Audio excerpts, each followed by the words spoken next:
বউ, বলি এই বউ, কোথায় মরলি রে হতভাগী?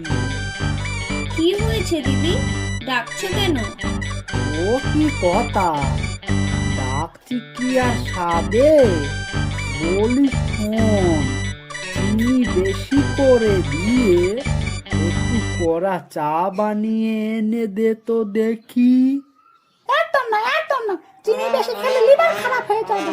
শোন বউ, এটা আমার বাপের ভিটে, এখানে আমি আমার নিজের অধিকারে থাকি, নিজের অধিকারে খাই। কোনো বাড়তি ঝামেলার কথা শুনতে আমি পারবো না, এ আমি বলে রাখলুম। শুনলি বউ, শুনলি আমার কেমন করে মুখের উপর বাড়তি ঝামেলা বলে দিল। বলি আমি বাড়তি ঝামেলা? তুই নিজে কি, হ্যাঁ তুই নিজে কি বাড়িতে বসে বসে ভাইয়ের কষ্টের অন্ন ধ্বংস করছিস আর ওজন বাড়াচ্ছিস?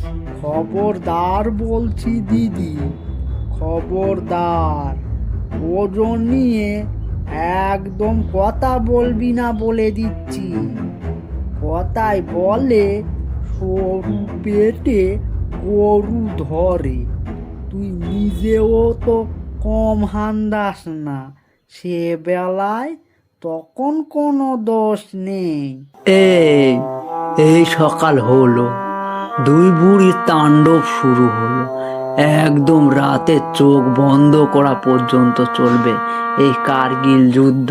ভগবান! এই বউ, ভাতটা এত শক্ত বানিয়েছিস কেন? এত শক্ত ভাত খেলে হজম করব কিভাবে? একেবারে গেলা যাচ্ছে না বাবারে। কোন ভাতকে শক্ত বলেছে? আমাকেও কিছু একটা বলতে হবে, আমি চুপ করে থাকবো নাকি? একই তাই বল, ভাত তো নরম করেছিস কেন? একেবারে খোলা প্যাঁচ প্যাঁচ করছে তো। এই কাদা কাদা ভাত খাওয়া যায় নাকি? তুই বরং আমার একটু ডিম ভেজে দে। ও দিদি একা একা ডিম ভাজা খাবে, আমিও খাবো। এই বউ, বেশি করে পেঁয়াজ দিয়ে আমাকেও একটা ডিম ভেজে দাও। না, একদম পেঁয়াজ দিবি না, একদম পেঁয়াজ দিবি না বল। এই পেঁয়াজ দিয়ে ডিম খেলে আমার গ্যাস হয়ে যাবে, তখন আবার টানাটানি বেঁধে যাবে। আচ্ছা ঠিক আছে, আমি তোমাদের দুজনকে না হয় আলাদা আলাদা করে ডিম ভেজে দিচ্ছি।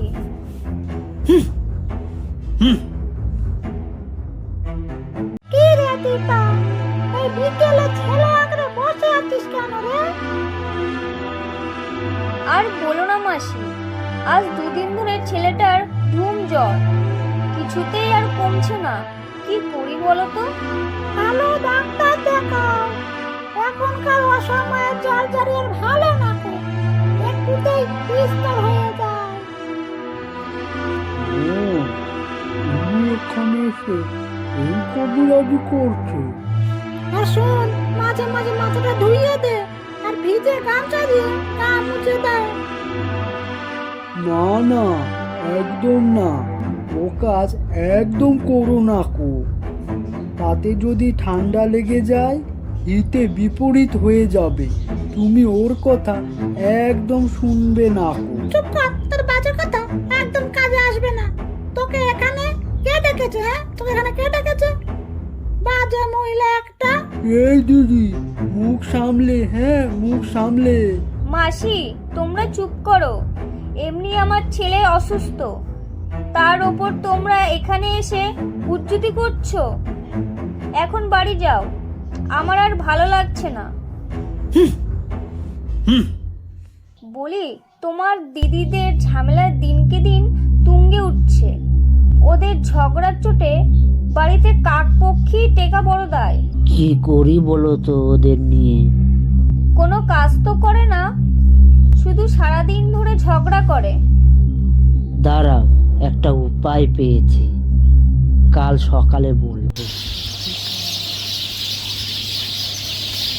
শোন দিদি, তোরা এই মুরগির বাচ্চা আর গাছের মধ্যে একজন যে কোনো একটা করে বেছে নে।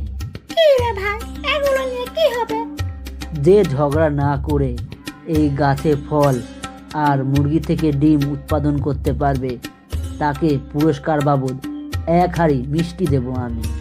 আমি গাছ নেবো। ও, খুব শখ না? ওই মুরগির গু পরিষ্কার করবে কে?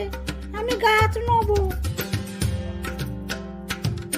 না না, সত্য অনুযায়ী কোনো ঝগড়া করা যাবে না।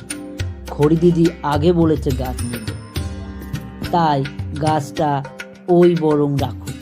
সন্ধ্যা দিদি, তুই না হয় মুরগিটাই নে। না না, শর্ত অনুযায়ী ঝগড়া করা যাবে না। ঠিক আছে।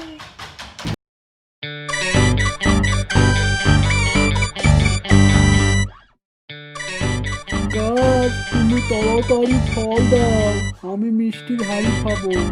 তাড়াতাড়ি দাও ফল। মুরগি আয়, মুরগি আয়, বেশি করে খাও, বেশি করে খাও, আর তাড়াতাড়ি ডিম দাও। তুমি ডিম দিলে আমি মিষ্টির হাড়ি পাবো। এই যা যা যা, দাঁড়া দাঁড়া দাঁড়া, এই দাঁড়া দাঁড়া। কি গো, দিদিদের খবর কি? ওরা এখন নিজেদের কাজ নিয়ে ব্যস্ত থাকে, কেউ আর ঝগড়া করছে না। এই ভাই, তাড়াতাড়ি আয়। ভাই রে, তাড়াতাড়ি বেরিয়ে আয়। এই দেখ, আমার গাছে ফল ধরেছে। দে, এবার আমার পুরস্কার দিয়ে দেখি। দাঁড়া, আমার মুরগিও ডিম পেড়েছে। বলো না, আমি কিছু বেশি বলবো। এই ডিম যে তোর মুরগি পেরেছে তার প্রমাণ কি দিদি?